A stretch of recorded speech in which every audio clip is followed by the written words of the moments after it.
They say home is where the heart is, but in my case, home was where my patience bled out, drop by drop, until there was nothing left to give.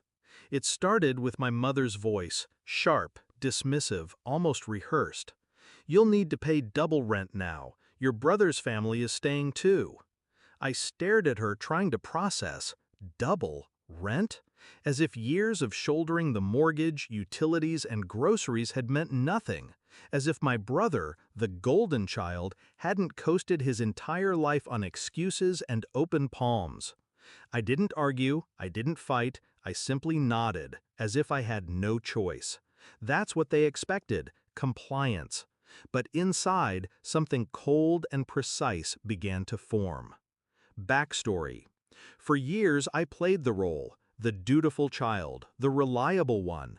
I paid on time, fixed what broke, took care of the house my parents insisted would one day be mine. I swallowed their favoritism, their endless forgiveness of my brother's failures. I told myself it didn't matter, that stability was reward enough. But deep down, I kept waiting. Waiting for acknowledgement, gratitude, something. It never came. Instead, my brother arrived with his wife and kids like a conquering king. No rent, no groceries, just noise and mess and the smug comfort of knowing my parents would always shield him. And then, the insult. My mother's demand, double rent. That was the day my loyalty snapped.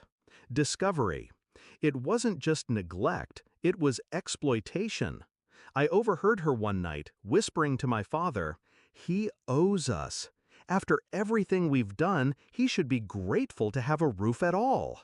Grateful, as if I hadn't been the one keeping the lights on for years, as if the freeloaders weren't bleeding me dry in my own home.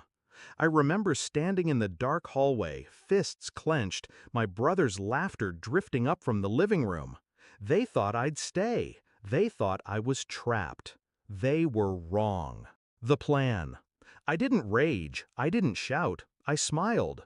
I paid the new rent without hesitation. Let them believe they'd won. Meanwhile, I started planning my escape. Step 1, I found a new place. Quiet, affordable, mine. No strings attached. Step 2, I transferred everything essential. Documents, savings, valuables, slowly, quietly. No one noticed. They were too busy enjoying their free ride. Step 3, I waited. Timing was everything. I knew the day would come when they'd push too far, when my mother's voice would cut through the air with one demand too many. And it did. The execution. Your brother's kids need more space. Maybe you could move your things out of the master bedroom for them. Her tone was casual, as if asking me to pass the salt. That was my moment. I smiled, serene, and said, "Of course." But instead of moving into another room, I moved out, completely. I left behind nothing but bare walls and silence. No warning, no note, just absence. And then, when my mother called, frantic, confused, demanding to know where I was, I finally spoke. "I've found my own place," I said, voice calm, almost tender. "Enjoy the slackers. The house is all yours now." The pause on the other end was delicious, panic creeping in. The realization that their safety net had vanished. The climax. They showed up at my new apartment days later, faces tight with forced smiles, excuses spilling from their mouths. It was just temporary. We didn't mean, "You're overreacting. Family helps family. We thought you understood." I let them talk, let them dig. Then I said the words that cut deeper than any scream. No. I understood perfectly. You used me.